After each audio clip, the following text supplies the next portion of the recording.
trying that shit on me.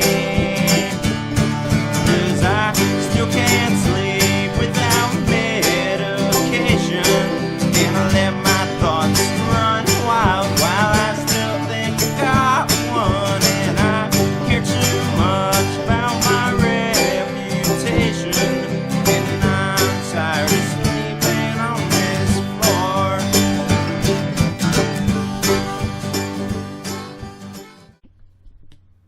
There we go. Hey everyone, Anthony, Interviews with Everyday People here.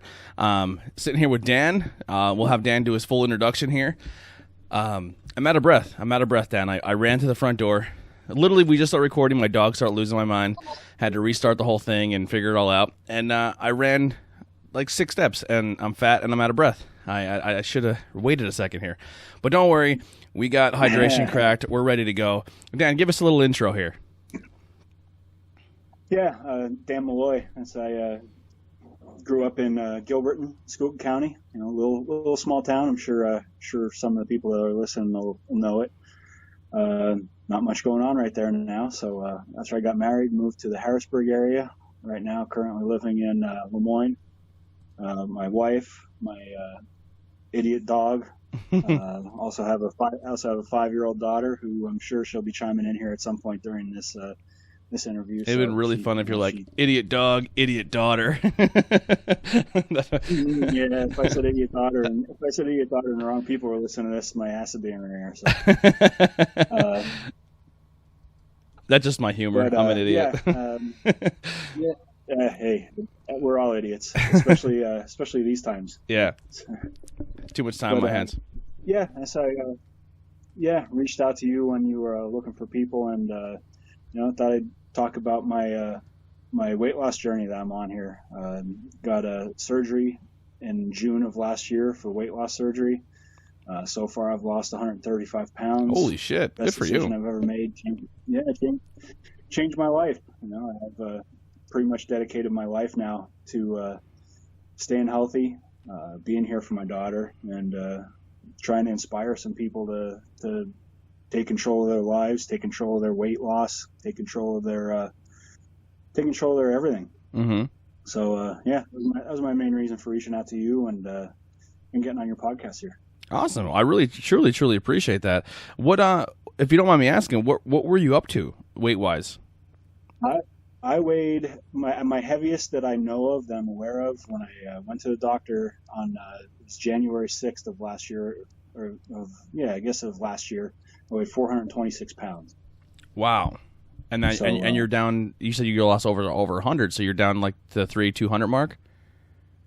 I was at 295 this morning. Nice. So yeah, you're just hitting under 3. You're under 3 bills. Good for you. Yep, under 300 bills probably for the first time since high school. So I mean, I know when I graduated high school, I was over 300 pounds. So you've always had weight school, issues even since high school. Yeah, definitely. I mean, I played every sport. I was an athletic person. I went to Monte area up until my sophomore year, and then I graduated from Cardinal Brennan. But I played every sport there is. Yeah. I was always athletic, but was always fat. Yeah. So, it was just What year did you graduate? something I needed. I graduated in year 2000. 2000. So I was 4 years behind you. 5 years. I was 2005. I was 2005. I went to Monte area as well.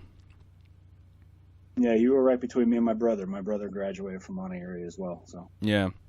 That's crazy. What would you attribute? Was it just bad eating choices? What like genetic? Like I know people's like genetic stuff like that. Like what would you attribute your weight to growing up and then after high school? I would honestly say it was probably 95% mental, to be honest with you. Yeah. I battled depression for a while, and I think that led to a lot of it. And then after high school, I didn't have any sports to play. I golfed. That was about it. All I did was drink, eat, sleep, work, do it all over again. Mm-hmm. So, that's what I attribute to the main weight gain I had.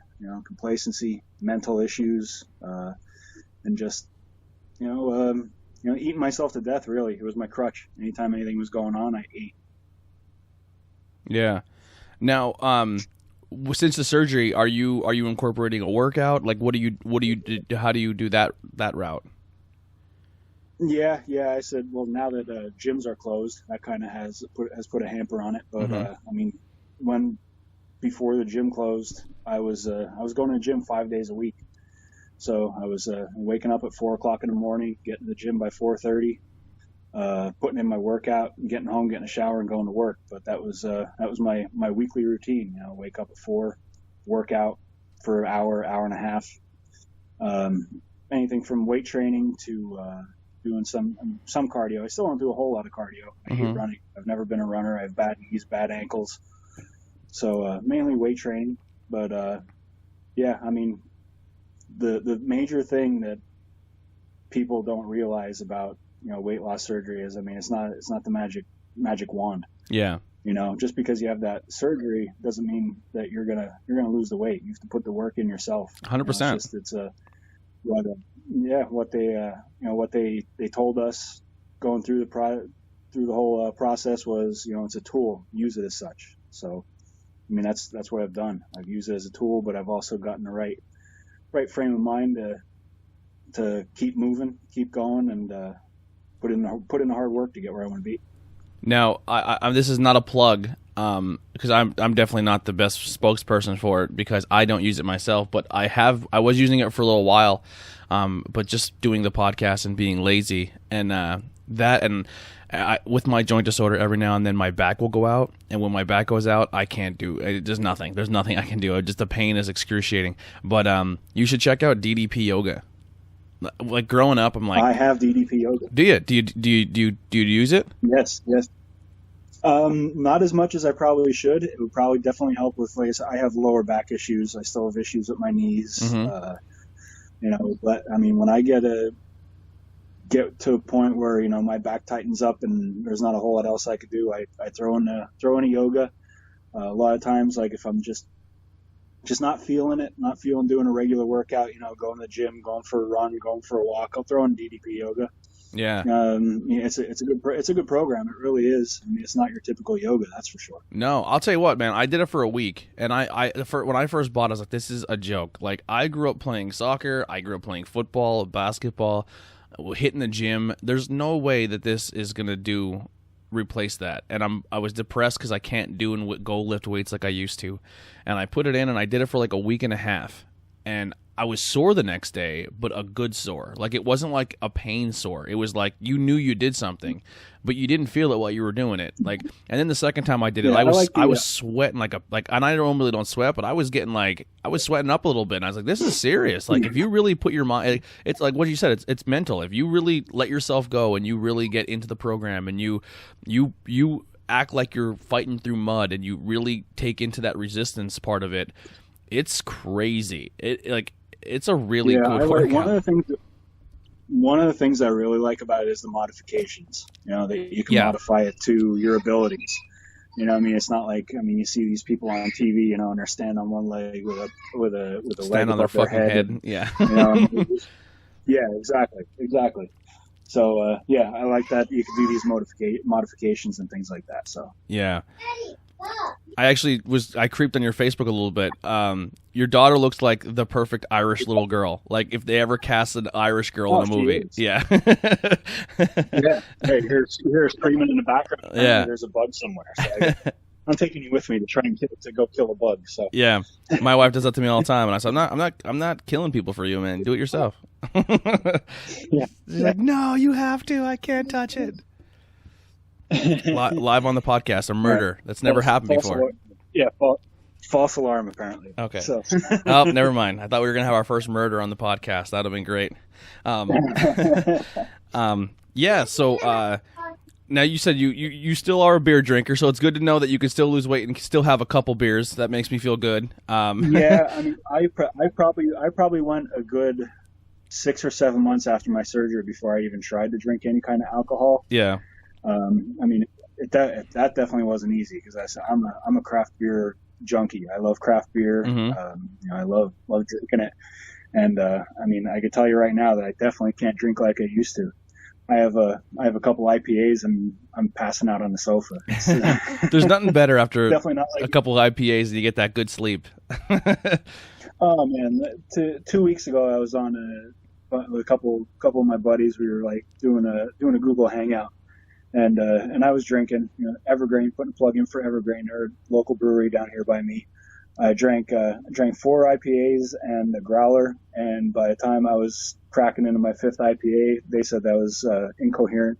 I was pretty hammered. I wound up giving them the old Irish exit, where you just ghost, don't say anything, just Yep. you're gone. The back door. I've always been known for the old Irish exit. I do back. The firehouse that we call them the back door. Where you pull a back door where you go to the bathroom and don't come back. I've done those numerous times. You wouldn't believe the amount of times where I woke up the next morning with exits. Yo, where the hell did you go? Yeah, I'm gone. you have 400 texts and you're like, oh my god, we're like they sent a drunk search party out for you to make sure you're not passed out in a gutter somewhere and you're at home out cold. Yep, absolutely. Good old Monty City drinking days. Yeah, so you're on this weight loss surgery. What exactly is the surgery? What does the surgery entail? Like what do you have to go through? Because I've heard people that went through it as well, and it's not like you can go to the doctor and say I want to do this and they're like, cool, we'll sign you up for next week. You have to put work in before you even get to that weight loss surgery, right? Like if you're at a certain weight, they want to make sure that you're going to take it seriously after you get your surgery, correct? Yeah, that's correct. I said it started out, doing some research. It was something I was thinking about for a while, and a lot of it had to do with my insurance, to be honest with you. My previous employer, the surgery wasn't covered in my insurance, so it was like, well, I can't afford to pay out of pocket to have this done. So I started working for a new company. I'll be there for 2 years in September. So went over to the new company, found out that it actually was covered by insurance. So that's the biggest hurdle. But after that, you run through your insurance, and my insurance had a 3-month program. So you had to go through the weight loss program at I went through Penn State Hershey. Mm-hmm. So had to go through their program, had to go to meetings, had to do mental health evaluations, and the biggest thing is you can't gain any weight. So when you go there, they give you a baseline, and if you go over that weight, you're eliminated. So prior to surgery, I lost 25 pounds leading up to surgery in the 3 months that I had the weight. So, but yeah, it's a process. It's definitely a process. Like you said, you can't just go in and say, hey, I want to have this done, and they put you on the schedule. Mm-hmm. A lot of it was mental health evaluation, and I really think that, looking back at it, that was what I needed. I needed the mental health part of it. Yeah. They treat it like an addiction. I was addicted to food. I was addicted to eating. I used it as my, when I had something depressing happen, I ate. I'd eat when I wasn't hungry, and it's all mental. I'm the first person to admit it that I'm a mental lunatic. So. Yeah. Now, with the surgery, what exactly do they do when they go in and do the surgery? Yeah, there's a couple different types. There's the bypass where they just, move your intestine from one part to another part, and then they have a band where they actually put almost like a rubber band around to constrict how much you could take in. But what I actually had done was called a vertical sleeve gastrectomy, where they actually removed like 3/4 of my stomach. So they made your stomach smaller. Yes. Yeah. My stomach went from being the size of like a football down to the size of being like, it's literally the size of a banana. So, wow. So, it comes down, they remove half of your 3/4 of your stomach, staple you back up, put it back together. It was only 5 incisions. They made 5 small incisions around my stomach. They go in and do it laparoscopically. So there's no, they don't flay open like a fish or anything. So mm-hmm. that's cool. But, besides that, there's a very strict, I had to go on a 8-day fast leading up to it, where all I could drink were protein shakes. Mm-hmm. I was able to have 3 protein shakes and clear liquid for 8 days prior to it. That was probably the shittiest part of the entire situation. Just only drinking liquid for 8 days. Not drinking liquid. You're just drinking like 3 protein shakes. That's all you get. And like water. So it was tough. It was tough. The first 3 days, I was miserable. I was hangry. I was at work and I was miserable. And I'll never forget day 5 of my fast. I was golfing in a golf tournament with a guy from work. And after we got done the golf tournament, sitting there and everybody's drinking beer and they have a nice big steak dinner and baked potato, and I was the most miserable person in the world. I just wanted to go up in the river. It was just terrible. Mm-hmm. That's crazy. But, I mean, once you get past that first 3 or 4 days, really, then I guess your mind kind of gets into it, gets used to it, and it's not quite so bad. Lose a lot of energy. I was tired all the time. I just got home from work and I drank a protein shake and just lay down and not want to do anything because you don't have the calories, you don't have anything there to sustain you. Mm-hmm. Yeah, now you're saying like when you get to the point where your body consumes a certain amount of food, what you're saying is you're for people who maybe don't know, your stomach expands. Like it's like a muscle. You're growing it. You can get it to the point where your stomach can fit more than it's technically supposed to. So what this surgery does is limit to what your stomach can intake, which makes you full quicker, so you can lose weight more. Correct.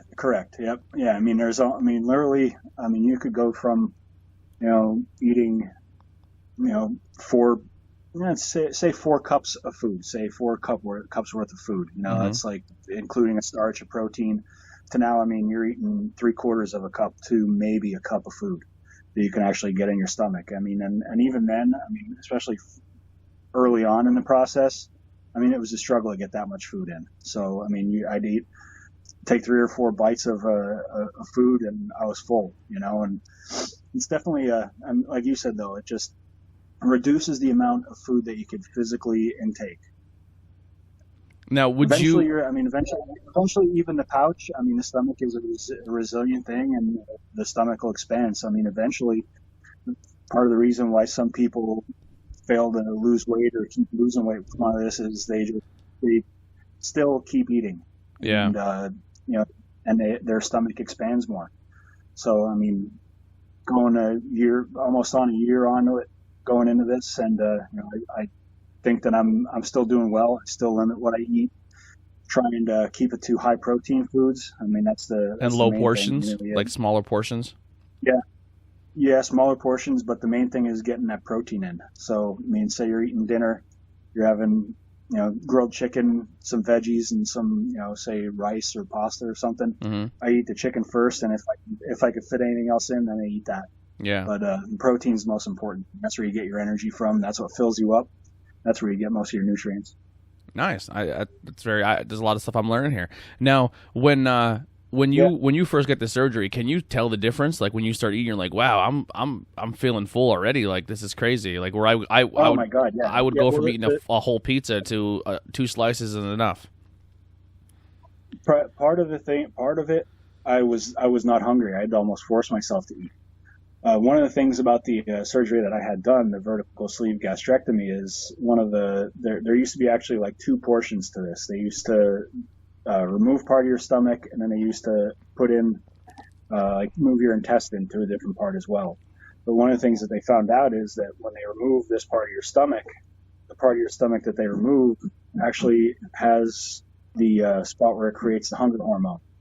So like when you start feeling hungry, when you get that, your stomach is growling and you're hungry, mm-hmm. that part's gone.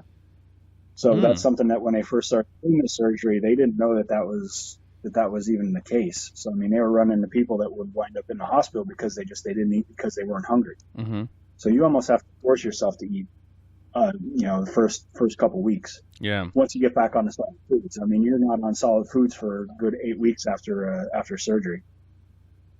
That's nuts. Yeah, I was doing the intermittent fasting, and growing up and not eating much when you're a kid, I'm a beast at intermittent fasting. Like I can go like almost like a full 12 hours. Like when I first started doing it, I was like, all right, I'm gonna try this intermittent fasting. And I remember like the first day I did like a 12-hour fast, and everyone was like, how the hell did you do that? I was like, I don't know, I'm really not that hungry. Like I'm fine. You know what I mean? Like I don't get like shaky. I don't get like stuff like that. So Do you try and do any cardio at the end of your fast? No, I didn't. Yeah, that's when a lot of times when I'm trying to get a good cardio session in, or if I'm trying to like kickstart my metabolism or anything, I'll do my cardio right at the end of my fast and then eat after that. And sometimes that helps kickstart if I'm at a plateau where I haven't lost anything for a couple of days. Mm-hmm. If I try doing that and then throw some cardio in right at the end of my fast, then it usually kickstarts it. I could usually eat a lot more at the end of that fast when I do it. Yeah. So I'll hammer good 3-egg omelet or something, and I'm pretty good at the end of that. Nice. Yeah, I've tried that out. Like, I actually just got off a back injury. Like, I was not laid up, but I was not comfortable for I would say for 2 months. It was real bad. Like pinch sciatic, my back just out of alignment. I was looking like a question mark, and it was just, if anything that benefited me was this COVID-19 was, I was at a point where I work in an office, so most of my job is sitting down, and almost all of my job is sitting down, and I would be sitting in my chair at work just like hating my life because I was in so much pain sitting, and then I would try to stand, and I was like, it hurt stand, like I was just like uncomfortable. Unless I was laying on my belly, I was uncomfortable. So then like this whole thing went down. I'll tell you what, a bad back is so bad. I mean, there's sometimes, I mean, I've thrown my back out many a times, and just when you do it, I mean, there's not a whole lot you can do to help it. You got to ride it out.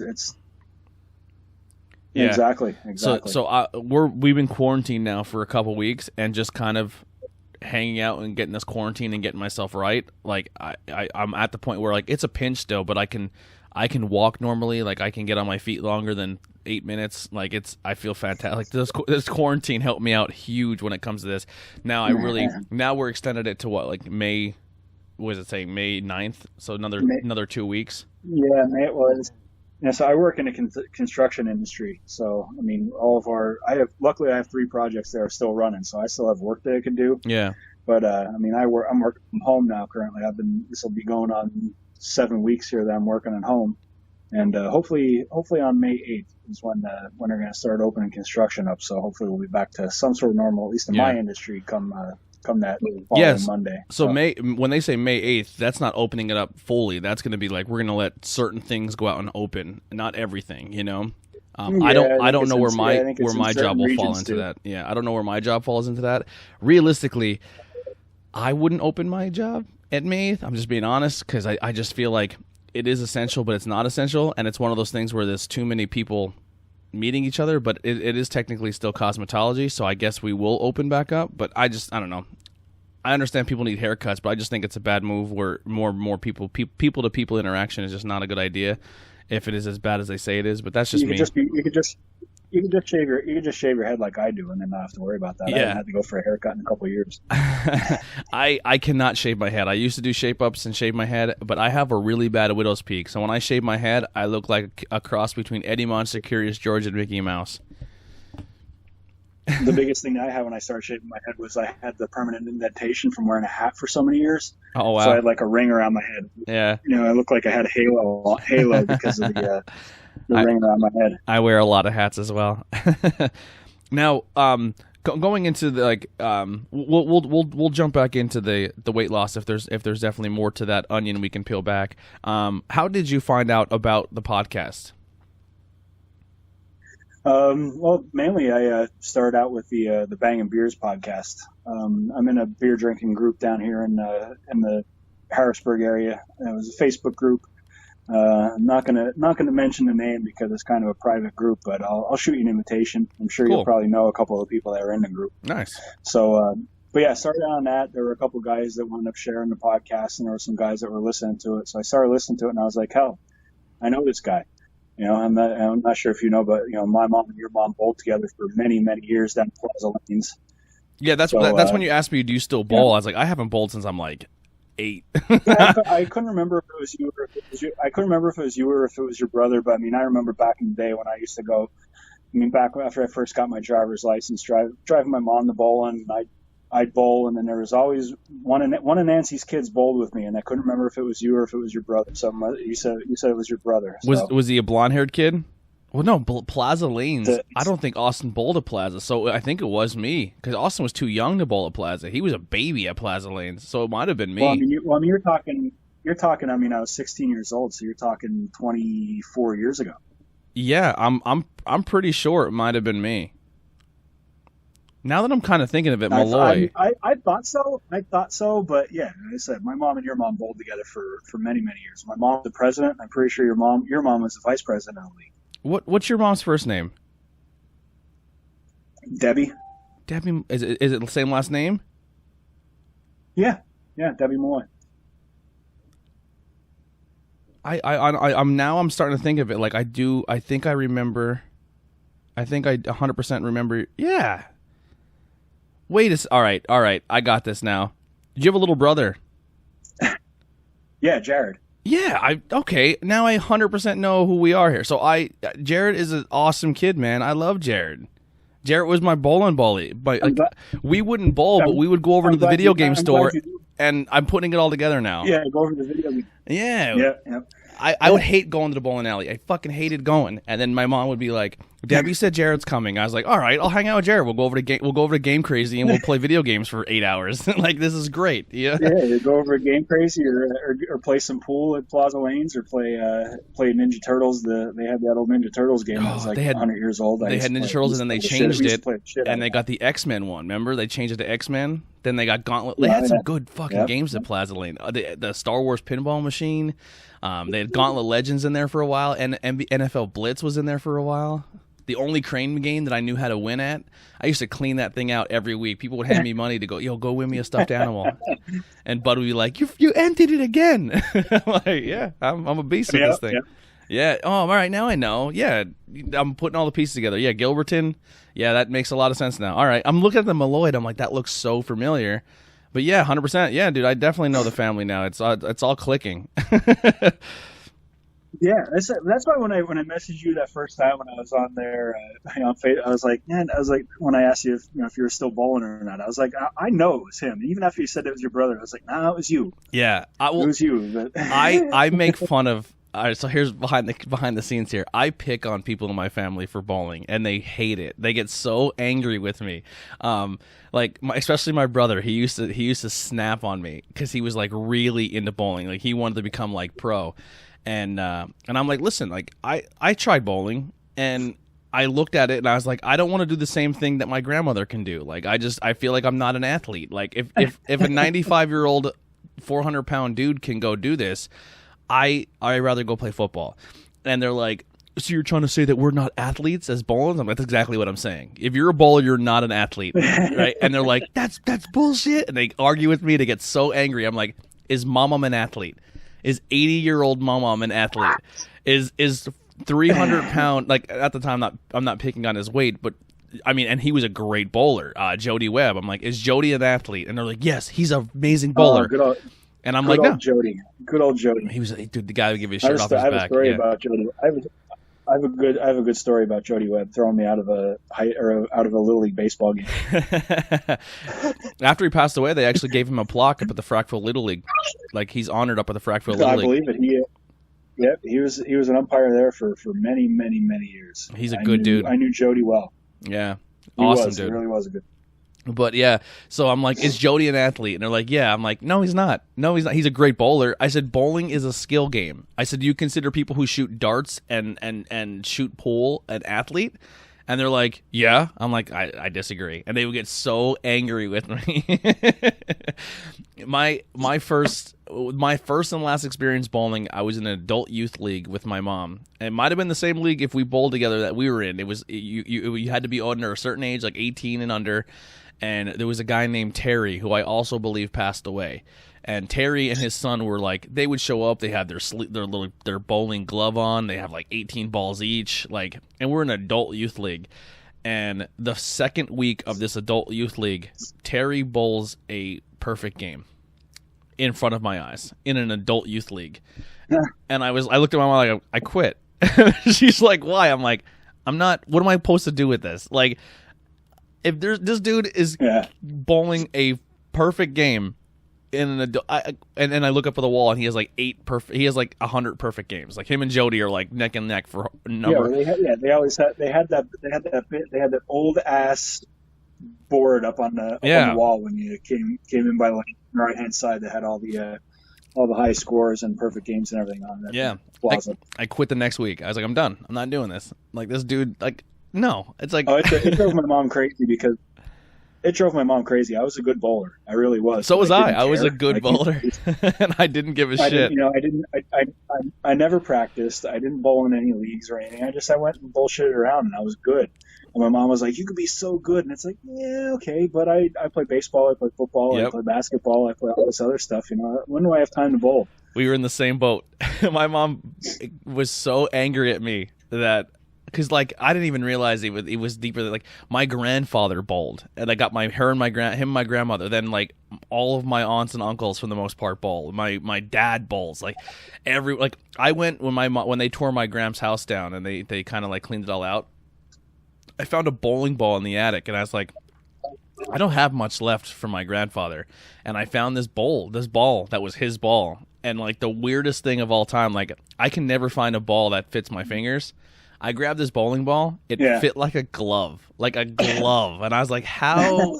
This is crazy. This is kind of crazy. But I still have it. I don't know where I put it, though. Yeah. Yeah, I get made fun of now if we ever go like just out to bowl, with going out with friends or anything like that. And we used to go for work and stuff all the time, like a Christmas party for work. I'd show up with my own ball. And I'd be like the only person show up my own ball, and people are like, "Oh, look at this loser! He has his own ball." I won't even bring my ball. If we go, I don't even bring it. I'll use a house ball. I won't do it. I don't show any, like, nothing. Like my mom was like, "All right, you got your own ball now," because they bought me a ball, and they're like, "You gonna get shoes?" I'm like, "No, I'm not going that far. I will use the house shoes. Like, I'm not." Yeah, I've never had a pair. I've never had a pair of my own bowling shoes. I won't even go for, like, when people are like, "You want to go bowling for fun?" I'm like, "Can I drink?" And they're like, "Yeah." I'm like, "All right, I'll do it then." One of these days I'm going to break down and join a league, but we'll see. But I won't take it. Like, my first game, I'll throw, like, really well. And then, like, second game, I'll start off real hot. And then halfway through the second into the third, I just don't give a shit anymore. And I'm just like, I'm not doing this. Like, I hate the fact that I did so good the first game and I'm starting to do good the second. I don't want to be good at this. Do you contribute that to the just not giving a shit? Yeah, 100%. Or the more you drink, the less you give a Even shit? when I was a kid, and I couldn't drink, I would be the same way. Like, I would go bowling and yeah, I just wouldn't care. I just didn't give a shit. Like, I hated it. I was like, I don't want to be. This is the only thing I don't want to be good at. Yeah, I used to throw what they called a backup ball, where I threw like an old school style ball. Yeah, you used to hook the opposite direction. Yeah, I threw from the left side of the lane and hit the right side of the pocket, and it used to piss people off. So then they all tried to change me into being like a hook shot and throw from the right side and put the hook on it and then have it curve in. And I was like, this is stupid. Why would I change the way I do this? So I would just stay as my normal, and then it would drive people crazy. They're like, why the hell do you bowl like that? I'm like, because it works for me. And and they're like, how do you throw from the left-hand side right-handed and still hit the... I'm like, I don't know. It's what I do, and it works. So not only am I decent at it, I throw the ugliest ball you'll ever see. Like, I'm just so unorthodox in how I do it. Like, I do it my own way. And to this day, we go bowling. I will grab the ball. I will stand on the left-hand side, almost to the gutter, and throw it in and smash the pocket every time. I used to throw... And I'll either hit the pocket or the other side of the pocket and still somehow get a strike out of it. Yeah. Yeah, I haven't bowled in probably 2 years. Like I said, we used to go for our Christmas party at my previous job. We used to go bowling. Our department would get together and go bowling. And first 2 games that we did over there, I shot 200s. So I was like, well, I might as well just quit while I'm ahead now.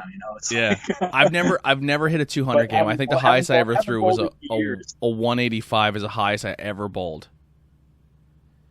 That's the best I ever did. Yeah, I've had a couple mid 200 games. Yeah. Yeah, Nothing like Jerome Bettis. I'm not sure if you know how to put Jerome Bettis bowling, but Jerome Bettis is like a beast at bowling. Really? Yeah, Jerome Bettis has a couple 300 games. Yeah, he's pretty awesome. Wow, I ate it as you. That's right. You guys are big Steelers fans, right? I am a big Steelers fan. Yeah, yes. I do remember you, your brother. Notre Dame fan, so yeah, Notre Dame and the Steelers. Yeah, I ate at Jerome Bettis' restaurant when I was in Pittsburgh. In Pittsburgh, yeah, right across the street from the Stage AE. Yep. It's right there, right down there, and by the stadiums. Mm-hmm. And the if you walk a couple, not even a couple blocks, there's not really anything after Jerome Bettis' restaurant. It's like a giant open field and a parking lot. Mr. Rogers statue's right there too. Yeah. So it's been a couple years since I've been Pittsburgh's out a to cool Pittsburgh. town, man. I had a blast in Pittsburgh. I love Pittsburgh.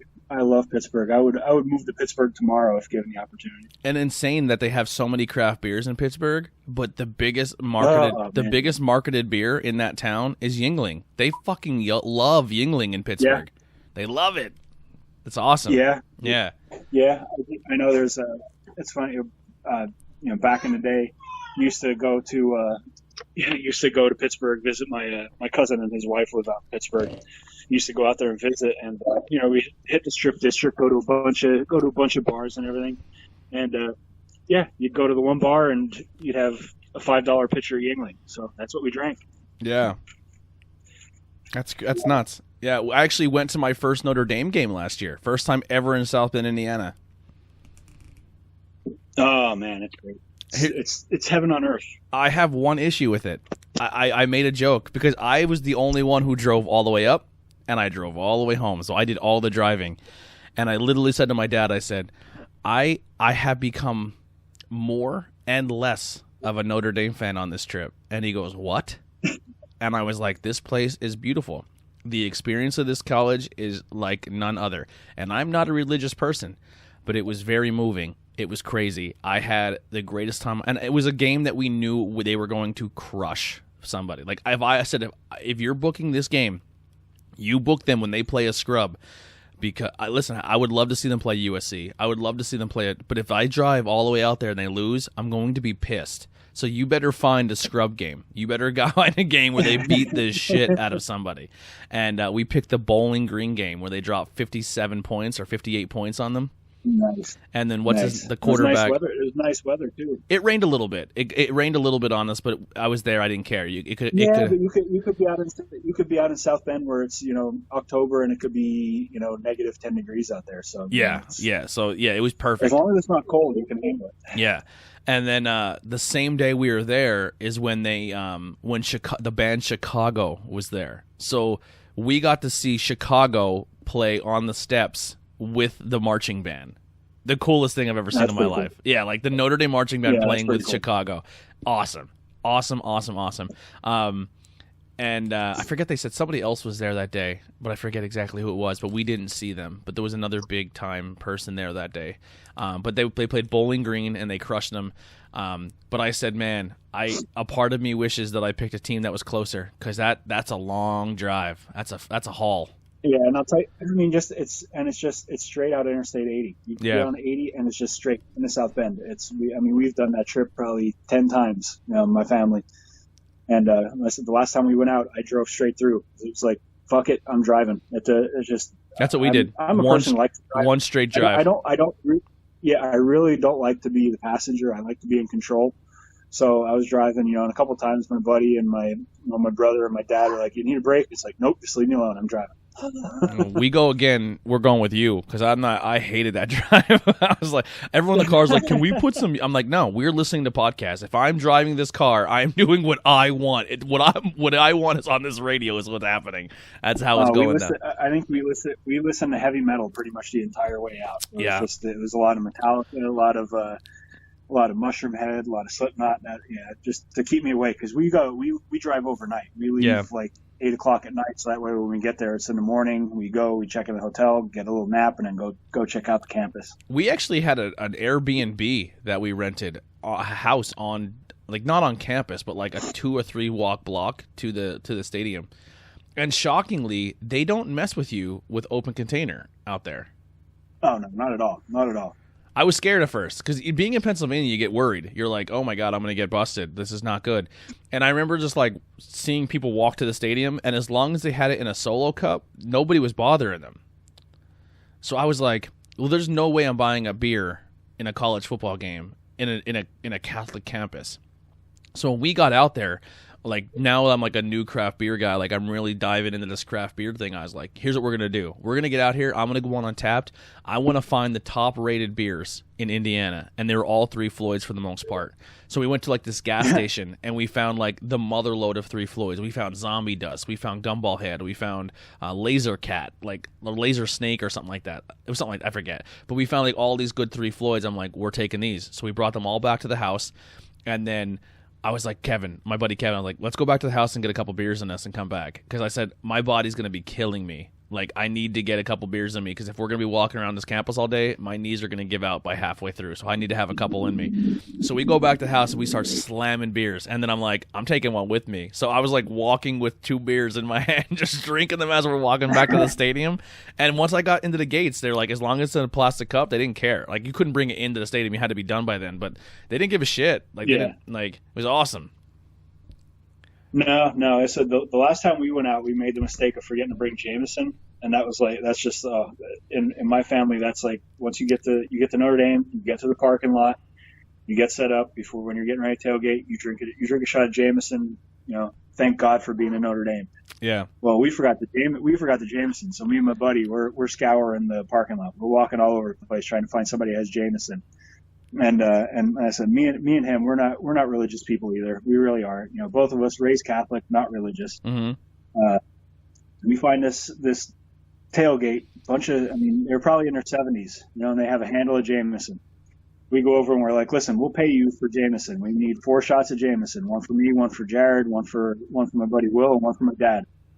Anyway, he was like, yeah, you don't have to pay for us. Just after the game's over, go to the grotto and say a prayer for us. So we were like, you got it. So they put 4 shots of Jameson. We went back to the car, did our shot of Jameson. After the game is over, me and my buddy Will, we make a beeline to the grotto and we say a prayer for the lady who gave us Jameson. Yeah. I was drinking a beer in the grotto.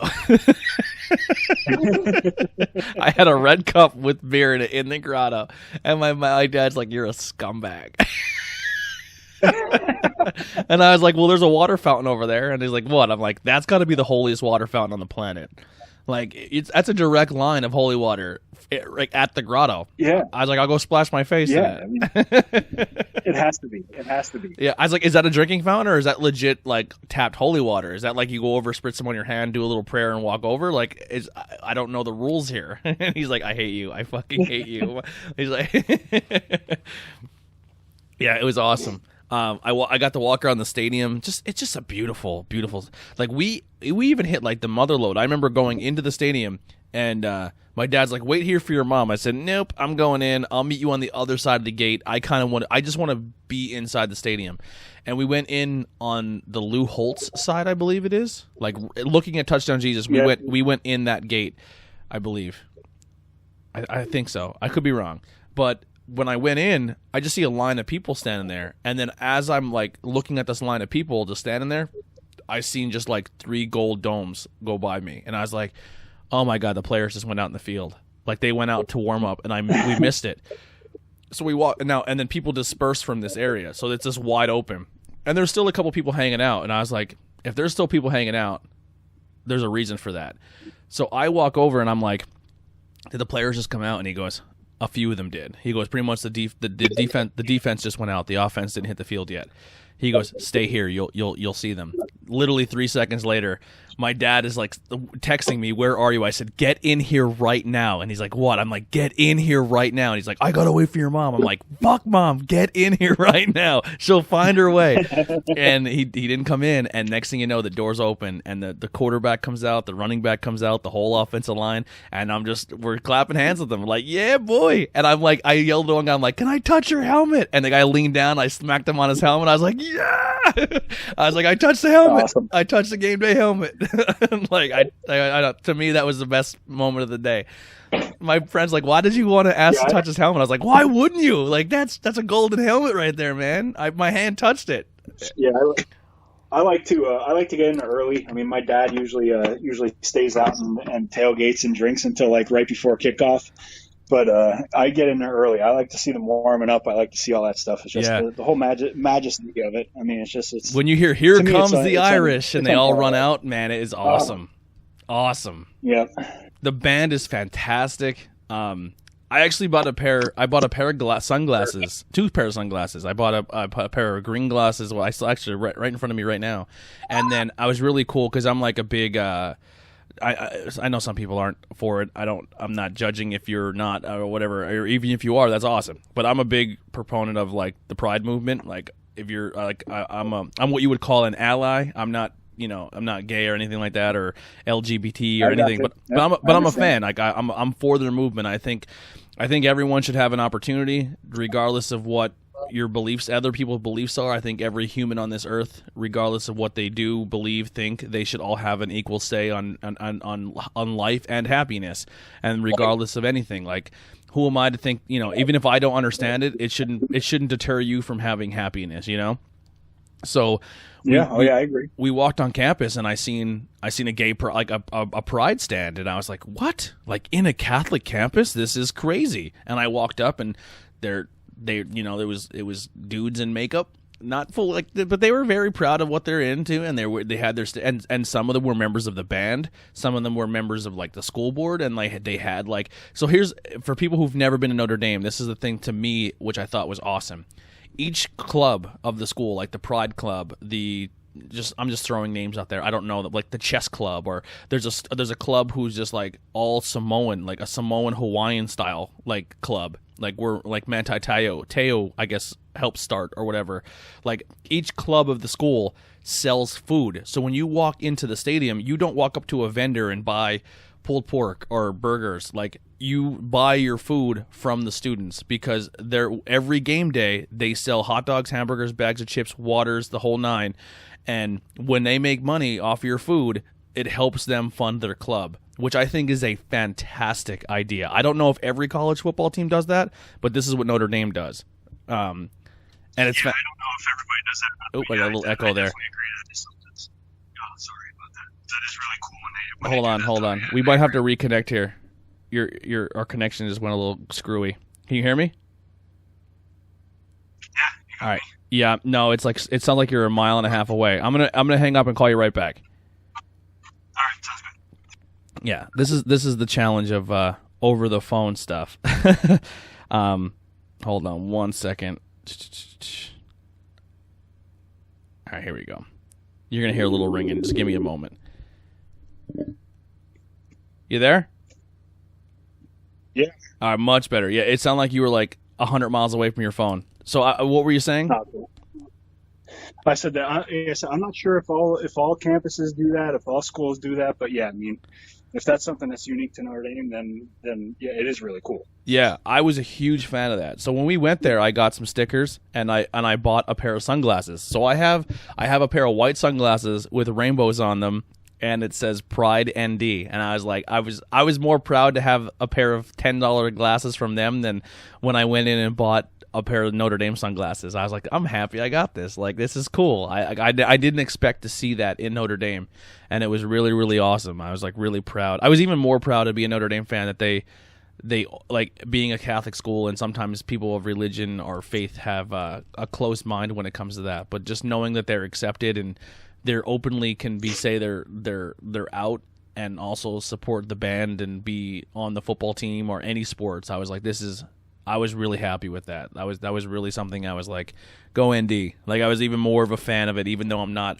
a big Catholic school type fan. Like, that's the only thing about Notre Dame that I'm maybe not. You need to find stuff like that to be proud of for Notre Dame, because the football product in the last 20-something years hasn't been the most convenient for Notre Dame fans. So. Well, here's the thing. Going to Notre Dame, right, and you look at the school, it like the roads that go up and down the road by Notre Dame are shit. They're like Schuylkill County roads. They're the worst fucking roads I've ever driven on. It looked like Afghanistan. Like it looked like they had a bomb strike on some of the roads around the campus. And then you get closer to the campus and it's beautiful. Because I mean, I'm a huge Notre Dame fan, been my whole life. But I'll tell you what, if I was good enough at football that I would have been recruited by schools like Notre Dame and such, it would be tough for me to turn down like Florida school or a California school.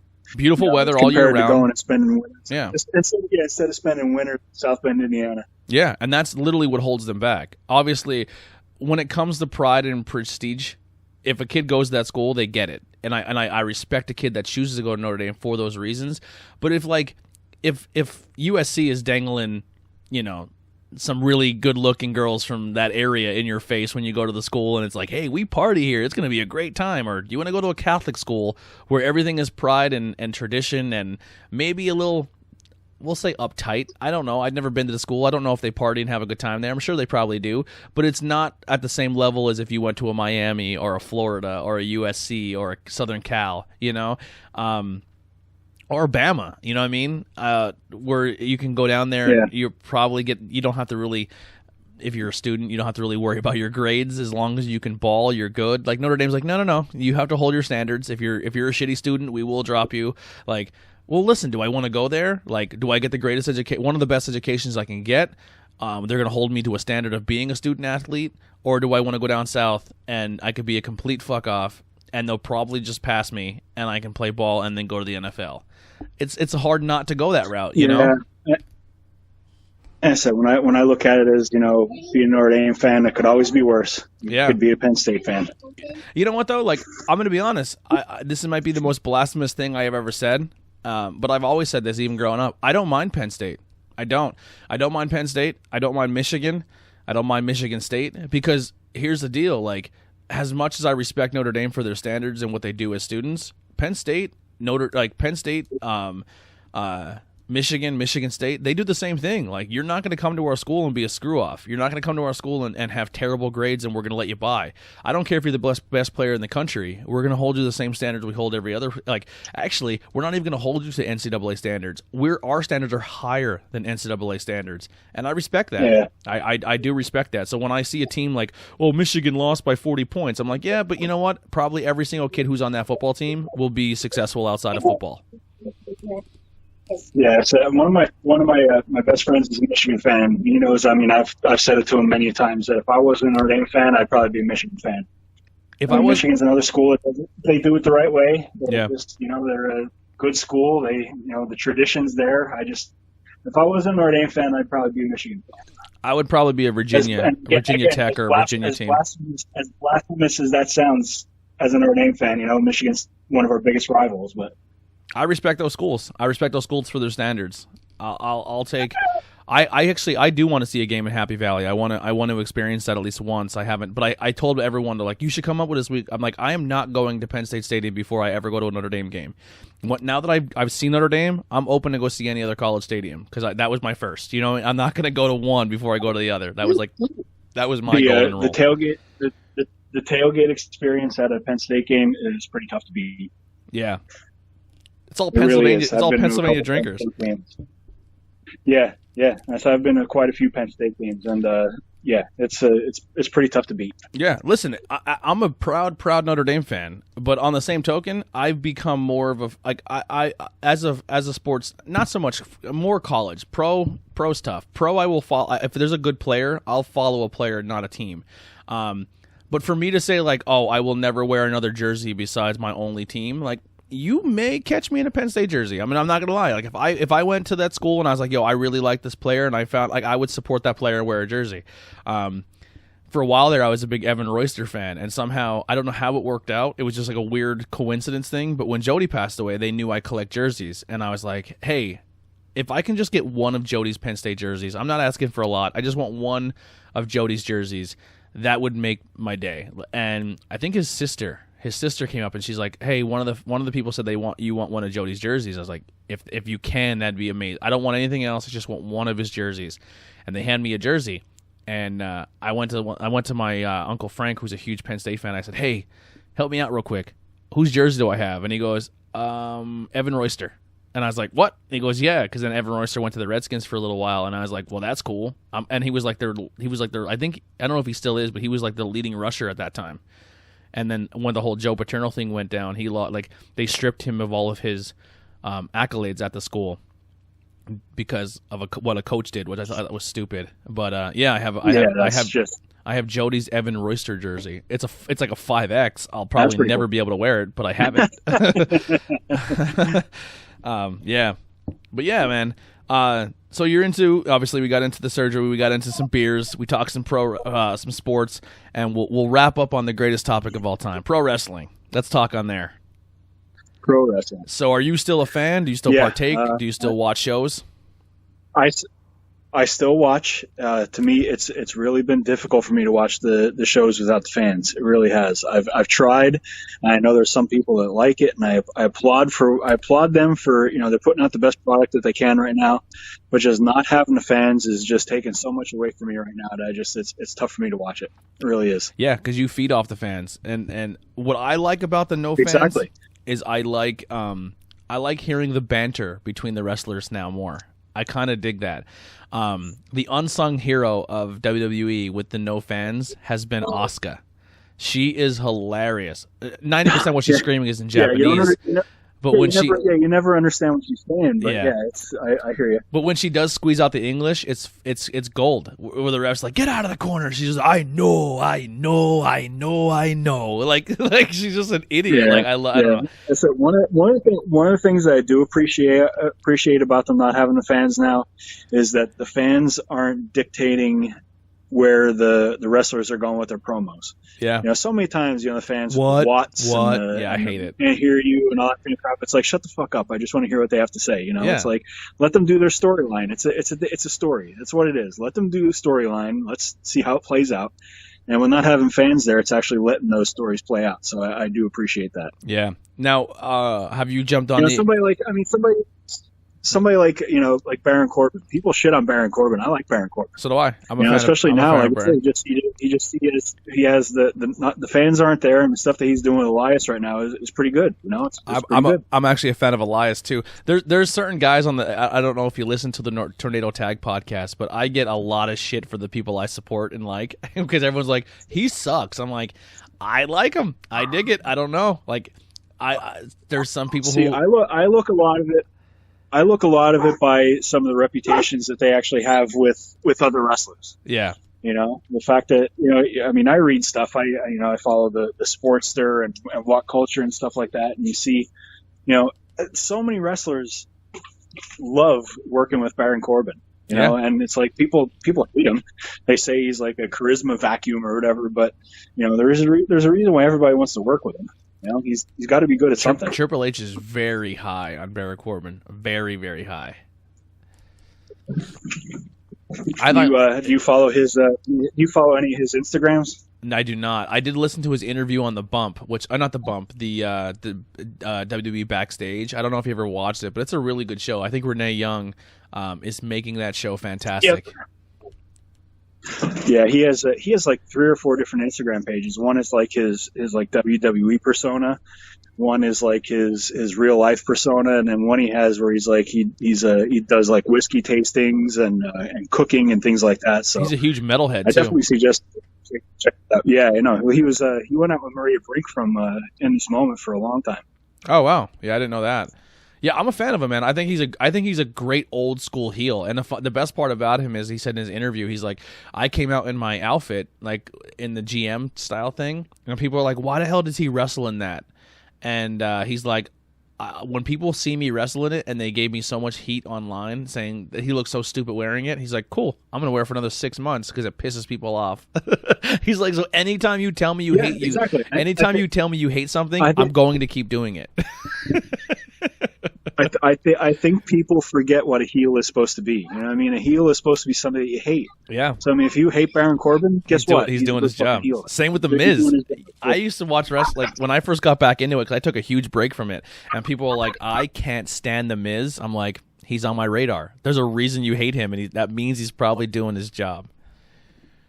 Yep, exactly. Like, it's the same thing. My brother is a huge Miz fan, and I hate his guts. But that's what makes him so good. But he's even a cool person outside. He's a cool person outside the ring. Like, he's a dude. He's a dope ass dude, is. And his wife is hot as hell. He really is. Oh my god, Maurice. Oh boy. Yeah, I would have 14 kids with him too. He just doesn't stop. Once one baby came out, he's just pumping them out. He's just like, listen, I'm going for it. Do you watch AEW at all? AEW, yes, I do. I watch AEW. I haven't watched it in a couple weeks, but yeah, I keep up with it. I find myself I don't know. I find myself really flipping back and forth between that and NXT. Yeah. NXT has to have some good matches on for me to be able to stay watching that over AEW. So what we do every week. AEW just has workhorses, man, and I like that. I like the workhorses. Yeah, I'll tell you what though, like we review it every week on the show. We really dive into the Wednesday night shows more than anything. We kind of skim over Raw, SmackDown, but then we really get into the Wednesday night battles. I think collectively as a show, I think we said NXT had the better of the two shows. And that's not saying one was bad, but NXT has been. I think both shows have been utilizing superstars that you haven't seen often, and now they're like really showing them off, which is really fun. But yeah, Wednesday's a great night to be a wrestling fan. It's tough. It's really tough when you throw Tommaso and oh god, what's his name? Gargano. Gargano, yeah. You throw a match up with those two guys, it's tough to beat that match anytime. You know, I'm a huge Adam Cole guy. That's a 4-star match every time. Yeah, Adam Cole, baby. I love Adam Cole, even though I hate that he says he's from Panama City. It's interesting that it's interesting that he's dating the dentist chick from AEW, Dr. Britt Baker. Yeah, he's from Lancaster. Yeah. Well, There's there's a lot of wrestlers from the area. There really is. Matt Riddle started in Lancaster as well. A lot of those guys started from that like federation. Like that's a cool thing, man. Like so with this wrestling, we started the wrestling podcast, and I was like, I'm gonna start a wrestling podcast to get me back into wrestling, and I'm gonna put myself around diehard wrestling fans, and I'm gonna go for it. So that's like the dynamic of our show. And then it got to the point where like we had a local guy who's been wrestling for over 10 years, and he's on our show, and now his tag team partner has joined our show. So we have two local indie legends for the most part on our show, and we talk wrestling. It's such a cool I never thought our wrestling show would be at the point it is. And then like we go to an indie show and we'll do a review of the show, and then the promotion hits us up like, yo, can you keep coming and doing that? That's fantastic. And then other wrestlers hit us up. So like we've made friendships with indie talent. And then like people are like, well, what's the big deal with that? I'm like, because these indie talent that we're going over and trying to put over and trying to help out, they are the next stars. Like they're your next Adam Coles. They're your next Matt Riddles. They're your next, like, you name a handful of guys that are in NXT, they've worked the Pennsylvania circuit. Like they've been huge in Pennsylvania before. You know what I mean? Like to kind of be able to get access to these indie shows to see some of these guys work is awesome, because you never know who that next guy will be, and meeting them now is kind of fun. You know what I mean? And supporting them and going and buying a T-shirt. It's a cool experience. We went to man, and I have nothing but respect for wrestlers. I mean, it's no joke. I went to a wrestling school and I lasted 2 days. Yeah. I went to one. I mean, you're talking back in probably year 2001. It was like right after I graduated high school, and went up to one in Scranton, and it was actually run by one of the Wild Samoans, and it was nuts. Yeah. The workouts were so intense. Oh my god, 2 days. That's all I lasted. And I was like, I can't keep doing this. Yeah. I'll kill myself. Daniel Cormier, who is a Olympic wrestler, 2-time UFC champion in 2 different weight classes. He said he was going to be a professional wrestler, and he said a weekend, he's like, F that, I quit. This is the guy who fights for a living and wrestled in an Olympic level, and he said pro wrestling. He's like, I love pro wrestling, but I can't do what they do. That's fucking crazy. You know what I mean? Like, yeah, it's a fun thing. But here's a quick wrestling story. So we get told, by this promotion, like, hey, we want you guys to kind of be backstage a little bit, we'll let you come do some interviews. We really like your product and we want to work with you more. And I was like, dude, this is a dream to me. Like, I've never been on the other side of a wrestling curtain. Like, I've never seen how it works in that dynamic. You know what I mean? And I'm there kind of as like a journalist reporter style thing. And I was like, this is crazy. Like this, I was very grateful for the opportunity. And if they wanted me to do anything, I would do it. You know what I mean? I love this promotion a lot for doing that for us. It's PPW out of Hazleton. So my first night ever being allowed to go film, we come really early and we get there about halfway into they're having a seminar, and the seminar is being ran by Billy Gunn. That's a moment for you if you're a wrestling fan, because Billy Gunn, obviously, huge member of DX. He's the head talent recruiter of AEW at the moment, and I walk into an empty arena with no fans, and it's just like a bunch of wrestlers sitting on the bleachers and Billy Gunn sitting in front of him on a folding chair, just talking to him. And we're setting our cameras up in the back, and we're just like hearing his conversation. It's like, wow, this is crazy. So like I don't normally get starstruck. If I see somebody, I'm like, oh, that's cool. There they are. That's kind of how I hold it. But I do respect what they do, and I don't bother people. And that still kind of rings true. I'm not someone who can run up and be like, hey Billy, I do a podcast. Can you do like a quick cold intro for us, or can I get a picture with you? I don't really cross those lines. I just kind of, they're there to do something. I'm not there to bother them. So he's there, and I'm like, man, this is I can't believe I'm literally backstage at an indie wrestling show and Billy Gunn and the Brooklyn Brawler are here. Like, this is crazy to me. And then like they had me like, hey, can you do us a favor, Tony? Can you go get these people? We have these 8x10s that they need to autograph so we can give them away. And I was like, all right, cool. Like, just go get these guys and have them come sign it. So I was like, all right. So I went backstage. I'm going through the curtain, trying to go through people. There's people back there working on their matches and what they're gonna do.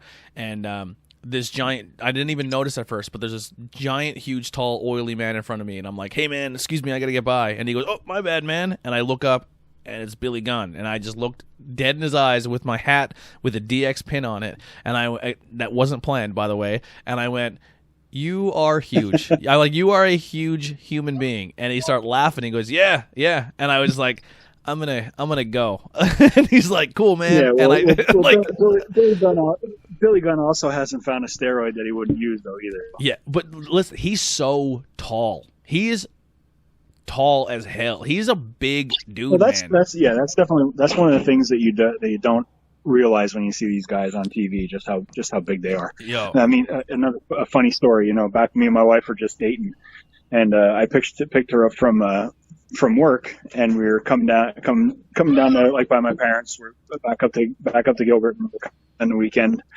and we stopped at Dairy Queen off of like by Fort Union Town Gap, right off State 81. Yeah. And we're in the drive-thru, and I was like, holy shit, that's Kane. And she was like, who? I was like, Kane, the wrestler Kane. He's right there. He's standing right there. So yeah, we met Kane at the Dairy Queen off of off of Fort Union Town Gap, off of 11 exit 81. That's awesome.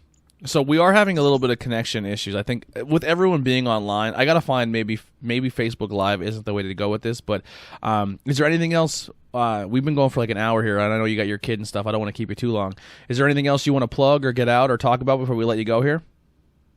No, like I said, I just again, with my weight loss journey and everything, mainly post everything on Instagram. I mean, I post some motivational stuff on there, post my workouts, some other people share some stuff, other people that are in the same community. So I mean, if anybody wants to check that out, my Instagram is Nova, like the car Nova _VSG _journey. So anybody wants to check me out on Instagram, give me a follow, and hopefully I can motivate some people to get moving in their lives, keep moving, and better themselves. That's awesome, man. Now, when this all blows over, we need to go to a PPW show. You got to come up to Hazleton and see a wrestling show, and then we'll go out after the show and have some beer somewhere. Count me in. I am in 100%. You got to bring your little brother too. Is he still in the area? Oh yeah, he still lives in Gilberton. Yeah, I lost contact with him a while ago. Yeah. But I mean, not like lost contact, but like we haven't talked in a long time. I definitely got to reach back out to him because that was like my little buddy, man. He's still in the wrestling too, so I'm sure he'd be down for that too. Oh yeah, absolutely, he'd be down. And maybe one of these weekends, like when this is all over, I'll get my mom and maybe my little brother, and then you get your little brother and your mom. We'll go meet at in Pottsville. There, we'll do some bowling. Hey man, we'll meet the wife and daughter. Hey, no house balls. No house balls. You got to bring your own. Yeah, you're amongst friends. All right, I'm still using house shoes though. I'm not a nerd. Oh yeah, me too. Yeah, me too. I want some foot fungus to go with my bowling. Yeah. I want to get a case of athlete's foot. Like, you know what I mean? Like, listen, man, thank you so much for following us, and thank your beer group for plugging our podcast and even mentioning it or talking about it. That truly means so much to me. Like hearing feedback, I kind of said in our last Not Cool in High School, last, but this is not going to air for another 2 months. But like that feedback from people who actually sit there and listen to these. If you've taken time out to listen to an hour podcast, shoot us a message over on Facebook, message us on Instagram, message on Twitter. Tell us what you thought of it, what you liked, what you didn't like. If you want me to shut up more, like even if it's positive or negative, man, that feedback truly helps someone who takes time out of their day to create something. It kind of lets, like when I see, a couple hundred people have listened to the podcast and you get nothing back, you can tend to fall into a little hole where you're like, am I doing this? Like, I enjoy what I do and I won't stop, but like, is people, what are the people thinking? You know what I mean? So hearing from you and not even know, like literally you messaged me and said, I want to be on your podcast. And mid conversation, I realized that we have a connection and didn't even realize it. You know what I mean? Like that, these are the moments on this show that I cherish. I really cherish, you know what I mean? And it can reconnect a new friendship or a new connection. And this is what I started this for, like, you know what I mean, to kind of let people tell their stories and develop friendships on top of it. But I truly appreciate it. I appreciate your beer podcast for listening to us and supporting us. And once this is all said and done, we'll all get together and have a couple. Sound good, man? That sounds good, my man. I appreciate you letting me come on. I appreciate everything you do, and appreciate you giving me this outlet to spread the word. Spread my positivity, hopefully, and Well, listen, man. Spread some good cheer. If you get any big, absolutely. If you get any big news or anything going on new, let me know. We'll get back on and we'll do a part 2. Like once you're on this show, that's not a once and done deal. It's always an open door. If you have something going on, let me know. We'll reschedule you. All right, man. That sounds awesome. All right, thank you so much, Dan. It was great talking to you. All right, no problem, Anthony. See you later, man. See you, bud. All right, everyone. That was the interview with Dan. Thank you once again so much for the continued support for the podcast. And like I said, if you are listening to this, just give us some feedback. It could be any show, We do it a lot here, and for Dan to even say he listens to the wrestling one and he listens to the beers, and now he's been on interviews. That means a lot to me as someone who takes a lot of time out of their day and away from their friends and family to do this. That feedback is important, and I really truly appreciate it. So that'll do it here for interviews with everyday people. Episode number 74. 74 episodes down. Fantastic. Had a great time. I'll see you guys next time. See you later.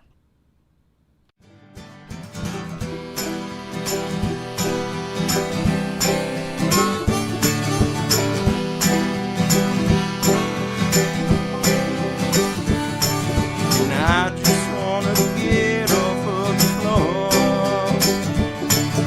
I just wanna get off of the floor. 'Cause I still can't sleep without medication. And I let my thoughts run wild while I still think I got one. And I care too much about my reputation. And I'm tired of sleeping on this floor. Yeah, I'm tired of sleeping on this floor.